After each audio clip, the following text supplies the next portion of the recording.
बंगाल अपने काले जादू के लिए पूरी दुनिया में फेमस है। बंगाल में यदि कहीं कोई मेला लगता है तो काला जादू करने वाले वहां पर जरूर अपना खेल दिखाने के लिए आते हैं। ऐसा ही एक मेला कोलकाता शहर में लगा हुआ था। सोमिता अपनी दोस्त मिष्टी के साथ वहां पर घूमने आई थी। आजकल के मेले में वो पहले जैसी बात ही नहीं रही। सब कुछ डिजिटल हो गया है, तो अब पहले की तरह रश भी नहीं होता। और नहीं तो क्या, अब तो शॉपिंग का भी क्रेज नहीं रहता, क्योंकि सब चीजें ऑनलाइन मिल जाती है। सही कह रही हो तुम, अब मजा ही नहीं आता। चलो अब थोड़ी देर और घूमकर वापस चलेंगे। दोनों मेले में घूमते घूमते एक कोने में पहुंच गए। वहां थोड़ा सा अंधेरा हो रहा था। वहां पर कोई भीड़ भी नहीं थी, केवल एक छोटा झोपड़ी नुमा टेंट लगा हुआ था, जिस पर लिखा था, देखे अपना भविष्य और उसे बदल दे। मिष्टी, देखिए क्या लिखा हुआ है। कोई अपना भविष्य कैसे देख सकता है? और चलो देख भी ले, कैसे भी उसे पता भी चल जाए, मगर उसे बदल कैसे सकता है? ये लाइन तो काफी इंटरेस्टिंग लग रही है। चलना चलकर देखा जाए। यार, यहाँ पर तो कोई भी नहीं है। अंधेरे कोने में लगा हुआ टेंट है। कोई फ्रॉड हुआ तो दिक्कत हो जाएगी। तो कुछ ज्यादा ही सोच रही है। ऐसा कुछ भी नहीं है, हम दोनों साथ में है ना। चल चलते हैं। मिष्टी के बार बार बोलने पर सोमिता उसके साथ वहां जाने को तैयार हो गई। वहां काले लिबास में बैठी हुई एक महिला थी, जिसके सामने टेबल पर एक कांच का ग्लोब रखा हुआ था और सामने खाली चेयर। उन दोनों लड़कियों को देखकर उस महिला के चेहरे पर रहस्यमयी चमक आ गई। आओ अपना भविष्य जान लो। आज की सहेलियां कल की दुश्मन है। कहते हुए वो जोर जोर से हंसने लगी। फिर अचानक से उसने ममता का हाथ पकड़कर उसे ग्लोब के ऊपर रख दिया और झटके से उसे चेयर पर बिठा दिया। यहाँ पर जो कुछ भी देखोगी, वो सब कुछ तुम्हारे भविष्य में होने वाला है। अब तुम्हारे ऊपर है, उसे सहन करो या बदल दो। हाँ, सही सुना तुमने। तुम अपना भविष्य बदल सकती हो। आंखें बंद करो और इसके साथ तुम अपना भविष्य देख रही हो। उस महिला ने अभी भी मोमिता का हाथ तेजी से पकड़ रखा था। मोमिता अपने मंगेतर प्रद्युमन के बारे में सोचने लगी। कुछ ही सेकंड बाद उसकी आंखों के आगे चलचित्र चलने लगे। उसका मंगेतर प्रद्युमन बड़े से हॉल में बैठा था। उसके साथ एक महिला बैठी थी, जिसका चेहरा ही नजर नहीं आ रहा था। बाबा के कहने पर उस मोमिता से शादी तो कर ली, मगर बदले में मुझे क्या मिला? उसके बाबा ने अपनी धन दौलत उसे देने के बजाय ट्रस्ट के नाम कर दिया। सोचा था ससुराल का ढेर सारा पैसा मिलेगा, मगर मुझे तो कुछ भी नहीं मिला, ना पसंद की बीवी और ना ही पैसा। प्रद्युमन, तुम्हें क्या लगता है सिर्फ तुम ही दुखी हो? मैं कितनी दुखी हूँ। जब भी उसे तुम्हारे साथ देखती हूँ तो सीने पे सांप लुटता है। तुम्हें उससे छुटकारा पाना ही होगा। उसे डिवोर्स दे दो। डिवोर्स नहीं, उसे कुछ और मिलेगा। मौत मिलेगी उसे, मौत। मोमिता को मरना होगा। उसकी मौत के बाद ही हम और तुम एक हो पाएंगे। जैसे ही प्रद्युमन ने मोमिता की मौत के बारे में कहा, मोमिता ने घबराकर आंखें खोल दी। नहीं, ये सच नहीं हो सकता। प्रद्युमन मुझे बहुत प्यार करता है, मुझे धोखा नहीं दे सकता। सब कुछ झूठ है। तुम जो भविष्य दिखा रही हो वो भी झूठ है। सब झूठ है। सच बोले हर एक बात, आईना कभी न बोले झूठ।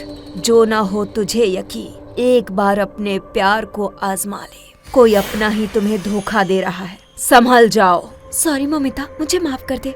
मेरे कहने पे तू यहाँ आई और तुझे ये सारी बकवास सुनने को मिली। चल यहाँ से चलते हैं, चल। कहते हुए मिष्टी ने मोमिता का हाथ पकड़कर उसे उठा दिया। मोमिता के कानों में अभी भी उसी महिला की बातें गूंज रही थी। प्रद्युमन मोमिता के पिता के ऑफिस में उनका सेक्रेटरी था और उनके अच्छे दोस्त का बेटा भी। मोमिता के पिता उस पर बहुत विश्वास करते थे, इसलिए ऑफिस की कई सारी जरूरी बातों को वो जानता था। वो भी बिजनेस में उनकी बहुत मदद करता था, इसलिए उन्होंने आगे से प्रद्युमन और मोमिता की शादी की बात अपने दोस्त से की तो वो भी तैयार हो गए। प्रद्युमन और मोमिता दोनों इस रिश्ते से बहुत खुश थे, मगर आज मेले में जो कुछ भी उसे पता चला, उसे जानने के बाद मोमिता सोच में पड़ गई थी। काफी देर तक सोचने के बाद उसने प्रद्युमन की सच्चाई को परखने का निर्णय ले लिया।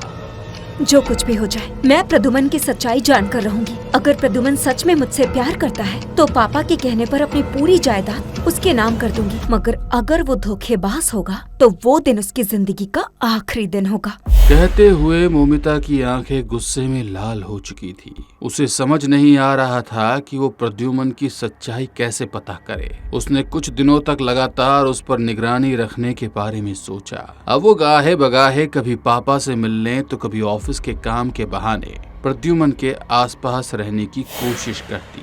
उसे उसके खिलाफ कोई भी सबूत नहीं मिल पा रहा था।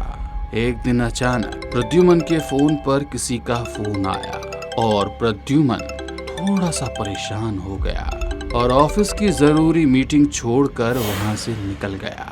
पापा तो मुझसे कह रहे थे कि आज ऑफिस में जरूरी मीटिंग है, तुम्हारा भी रहना जरूरी है। मगर ये प्रद्युमन, वो इस वक्त कहाँ जा रहा है? कहीं ये सच में तो धोखा नहीं दे रहा है? आज कुछ भी हो जाए, क्या तो इसका पीछा कर कर सच्चाई जान जाऊंगी या प्रद्युमन से सब सच सच पूछ लूंगी। अब मुझे ये घुटन बर्दाश्त नहीं हो रही है।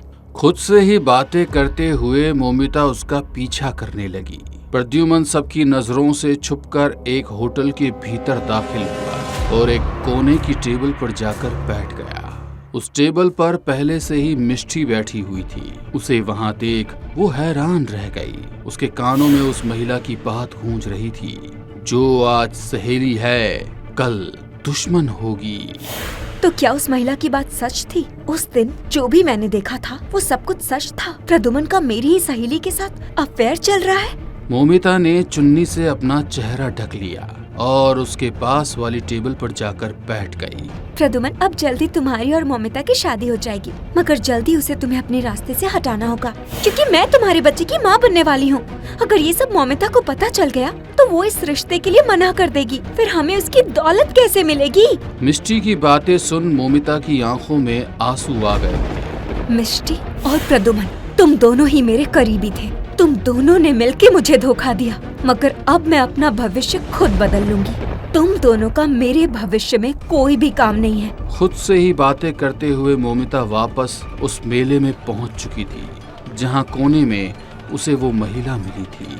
जैसे वो उसकी झोपड़ी के पास पहुंची, महिला भीतर से ही आवाज देकर बुलाने लगी।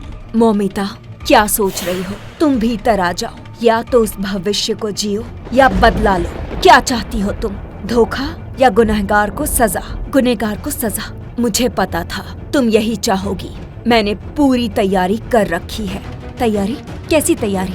तुझे मिलेगा बदला और मुझे मिलेगा वो अनजन्मा बच्चा। उन दोनों के साथ साथ वो बच्चा भी मरेगा। महिला की बात सुनकर मोमिता एक पल के लिए खामोश हो गई, क्योंकि उसने उस बच्चे के बारे में तो सोचा ही नहीं था। इन सब में उस बच्चे का क्या दोष? नहीं, उस बच्चे को कुछ नहीं होना चाहिए। वो ही तो मेरा शिकार है और उसे लेकर आओगी तुम, वरना मरेंगे तुम्हारे पिता और तुम। फैसला तुम्हारा है। कहते हुए वो महिला बहुत ही भयानक रूप में बदल गई। अब मोमिता को समझ नहीं आ रहा था कि वो क्या करे। एक तरफ वो बच्चा और दूसरी तरफ वो और उसके बाबा। मगर फिर मोमिता समझ गई कि उसे क्या करना है। जिसने मुझे धोखा दिया उसे भी धोखा मिलना ही चाहिए। वो उन दोनों को बातों में लगाकर उस मेले में ले आए और उस महिला के हवाले कर दिया।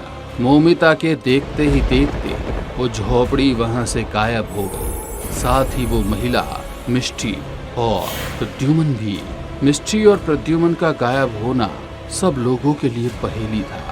वो महिला जाते जाते मोमिता को अपना भविष्य देखने की शक्ति देकर गई थी। अब कोई भी मोमिता को धोखा नहीं दे सकता था। क्या आपको भी मोमिता की तरह ऐसी शक्तियां चाहिए?